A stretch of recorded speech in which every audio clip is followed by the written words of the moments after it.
नमस्कार, आप देख रहे हैं बाहु एक्सप्रेस और मैं हूँ आपके साथ रितिका। इस वक्त बड़ी ब्रेकिंग लेकर हम आप लोगों के सामने आ गए हैं। शिया वक्फ बोर्ड के पूर्व चेयरमैन वसीम रिजवी, जो हमेशा अपने विवादित बयानों की वजह से सुर्खियों में रहते हैं, एक बार फिर से जो है उनका बयान इस तरह से सामने आया है कि सुबह से ही जो है उन पे शिकंजा कसा जा रहा है। सुबह से जो है उनके ऊपर उंगलियां उठाई जा रही है कि आखिरकार वो ऐसा बयान जो है वो किस तरीके से दे सकते हैं, किस तरह से वह इतना बड़ा बयान दे सकते हैं। तो जो वसीम रिजवी जी हैं, उन्होंने एक सुप्रीम कोर्ट में पिटीशन की है, यानी कि एक याचिका जाहिर की है, जिसमें उनका ये कहना है कि कुरान पाक जो होली बुक है मुस्लिम्स की, उसमें से 26 आयतों को रिमूव कर दिया जाए, 26 आयतों को निकाल दिया जाए, क्योंकि वह टेररिज्म का जो है सपोर्ट करती है, टेररिज्म को बढ़ावा देती है, लोगों में मनमुटाव जो है वो पैदा करती है। जी हाँ, बिल्कुल सही सुन रहे हैं। इसके खिलाफ उन्होंने एक पिटीशन याचिका जो है सुप्रीम कोर्ट में जाहिर की थी, जिसके बाद से उनके ऊपर काफ़ी उंगलियां उठाई जा रही है, जिसके बाद से उन्हें काफ़ी गलत जाहिर किया जा रहा है कि किस तरह से जो है वो मुस्लिम्स की होली बुक के ऊपर कोई उंगली उठा सकता है। उनका ये भी कहना है वसीम रिजवी का कि ये जो आयतें लिखी गई हैं ये पहले से नहीं थी, कुरान बनने के बाद में कुछ ये आयतें जो है वहाँ लिखी गई हैं, जो कि यंगस्टर्स को जो यंगस्टर्स हैं उनको बढ़ावा दे रही है कि आतंकवाद की ओर अग्रसर कर रही है, या आतंकवाद को, लड़ाई और झगड़ों को, मनमुटाव को जो है वो बढ़ावा दे रही है। उसके बाद से हर जगह से उनके ऊपर जो है आरोप लगाए जा रहे हैं कि किस तरह से वह कह सकते हैं। बल्कि कुछ मौलवियों का ये भी कहना है कि कुरान पाक से, कुरान होली बुक से जो है 26 आयतें तो क्या बल्कि एक डॉट जो है वहाँ से रिमूव नहीं किया जा सकता, एक वर्ड भी जो है, अक्षर जो है वो होली बुक से रिमूव नहीं किया जा सकता। तो उसके बाद से काफ़ी ज़्यादा शिकंजा जो है उनके ऊपर कसा हुआ है। तो उनके हर जगह से जो है वहाँ पर उनके ऊपर उंगलियां उठाई जा रही हैं कि किस तरह से जो है इतना बड़ा विवादित बयान जो है वह दे सकते हैं। साथ ही साथ आपको बताती चलूँ कि जो वसीम रिजवी है, उनका ये भी कहना है कि मोहम्मद साहब के बाद पहले खलीफा हज़रत अबू बकर, दूसरे खलीफा हज़रत उमर और तीसरे खलीफा हज़रत उस्मान के द्वारा जो है कुरान को कलेक्ट करके उसको किताबी शक्ल में जारी किया गया है। यानी कि मैंने आपको जैसे पहले बताया कि उनका कहना है कि कुरान बनने के बाद जो है ये सब आयतें जो हैं उनमें लिखी गई हैं। उनका ये भी कहना है कि कुरान की कुछ आयतें ऐसी हैं जो आतंकवाद को बढ़ावा देती है। साथ ही उन्होंने ये भी कहा है कि इसमें बहुत सी अच्छी बातें भी हैं जो इंसानियत के लिए हैं। इस पर रिजवी ने किसी की अल्लाह के मैसेज दो तरह के नहीं हो सकते हैं, कि हमेशा उनका कहना है कि होली बुक जो है वो अमन शांति की ओर जो है वो अपना कदम रखती है, लोगों को अमन शांति जो है वो सिखाती है। रिजवी ने तीनों खलीफाओं पर ये आरोप लगाते हुए उन्होंने उनको ताकत का इस्तेमाल करके जो है इसमें, इस कुरान बुक में जो है ये सब आयतें जो हैं वो लिखी हैं। रिजवी का ये कहना है, उन्होंने तीनों जो खलीफा हैं उनके ऊपर आरोप लगाया है, और उनका ये कहना है कि उन्होंने अपनी ताकत का इस्तेमाल करके जो है इसी से कुरान में तब्दीली करके इस तरह की आयतों को डाला है और दुनिया के लिए जारी कर दिया है, यानी लोगों को पढ़ने के लिए वो आगे दे दिया है, जो कि टेररिज्म का सपोर्ट करती है। वसीम ने ये भी कहा है कि वह ताकत का सहारा लेकर पूरी दुनिया में आगे बढ़े हैं।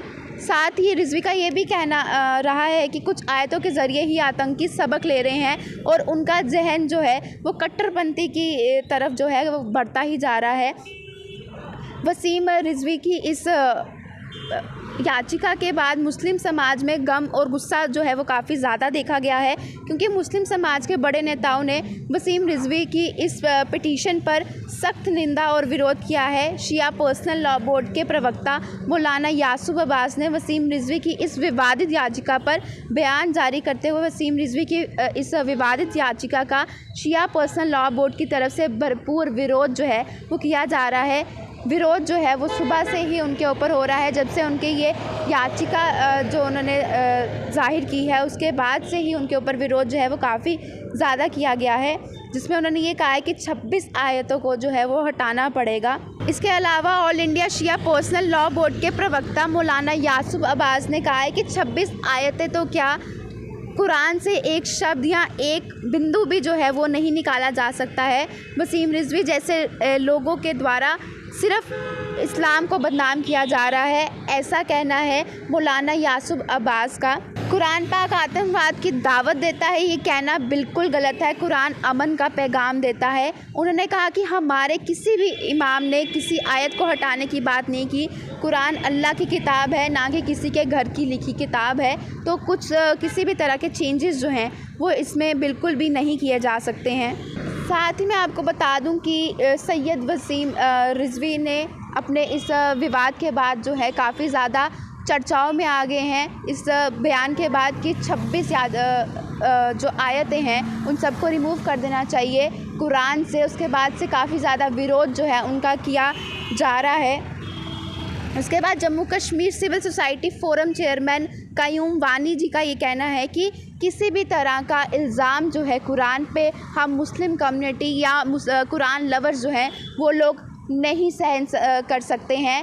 ऐसे व्यक्ति पे यानी कि रिजवी पे या ऐसे और भी व्यक्ति जो कि अमन का पैगाम फैलाने की जगह जो है ऐसे विवादित बयान देते हैं, उन सबको जो है लाइफ इम्प्रिजनमेंट होनी चाहिए, यानी कि उन्हें जो है उम्र कैद होनी चाहिए। उन्हें बड़ी से बड़ी सज़ा मिलनी चाहिए कि किस तरह जो है कोई होली बुक के लिए ऐसा कह सकता है कि वो होली बुक की जो आयतें हैं वो टेररिज्म को बढ़ावा दे रही है। जो यंग बच्चे हैं, जो यंगस्टर्स हैं, उन लोगों को बढ़ावा दिया जा रहा है कुरान बुक के थ्रू, उनकी आयतों के थ्रू कि शांति जो है, अमन जो है वो फैलाने की जगह आतंकवाद का जो सपोर्ट है वो कुरान करती है, जबकि ऐसा बिल्कुल नहीं है। उसके बाद से मैं बात करूँ, मैंने आपको बताया कि जम्मू से कुछ मौलवी का क्या कहना था या बाहर से लोगों का क्या कहना है। लगातार आप भी जो है न्यूज़ चैनल्स पे देख ही रहे हैं कि किस तरह से विरोध किया जा रहा है कि इतने बड़े याचिका जो है वो किस तरह से कोई जाहिर कर सकता है। रिजवी जी की मैं बात करूँ तो हमेशा अपने बयानों की वजह से वह विवादों में रहते हैं, हमेशा उनके ऊपर शिकंजा जो है वो कसा जाता है। और आज सुबह से एक बार फिर से ये प्रक्रिया जो है वो शुरू हो चुकी है, क्योंकि उनका बयान ही कुछ ऐसा आया है। जबकि होली बुक, होली लवर्स को काफ़ी ठेस पहुंची है। मुस्लिम कम्युनिटी जो है वो काफ़ी ज़्यादा नाराज़ है इस चीज़ से। क्या मोड़ लेगी ये चीज़, क्या मोड़ लेगा उनका ये बयान, क्या मोड़ लेगी उनकी ये पिटीशन, ये आने वाले समय में हम आपको ज़रूर बताएंगे। लेकिन फ़िलहाल जो इस समय बड़ी अपडेट थी, आप सबको रूबरू कराया कि रिजवी जी के द्वारा एक पिटीशन जो है वो ज़ाहिर की गई है, जिसमें उन्होंने ये कहा है कि 26 आयतों को कुरान से रिमूव किया जाए। लेकिन मौलवियों का कहना है कि इसकी कड़ी निंदा करते हैं हम, और इनको जो है काफ़ी ज़्यादा सज़ा मिलनी चाहिए, क्योंकि किस तरह से ये जो है कुरान पे उंगलियां उठा सकते हैं, या ये कह सकते हैं कि कुरान बनने के बाद अपनी पावर यूज़ करके ये सब आयतें जो हैं वो वहाँ पर लिखी गई हैं, जो कि टेररिज्म सपोर्ट कर रही है, जो कि लड़ाइयों की ओर जो है लोगों को अग्रसर कर रही है, लड़ाइयों की ओर लोगों को बढ़ा रही है। जबकि हर कोई होली बुक जो है वो अमन शांति का पैगाम जो है वो फैलाती है। पूरा इंसिडेंट क्या है आप लोगों ने सुना है, कमेंट बॉक्स में कमेंट करके अपनी राय ज़रूर बताएं, क्योंकि आप सबकी राय हमारे लिए बहुत ज़रूरी है।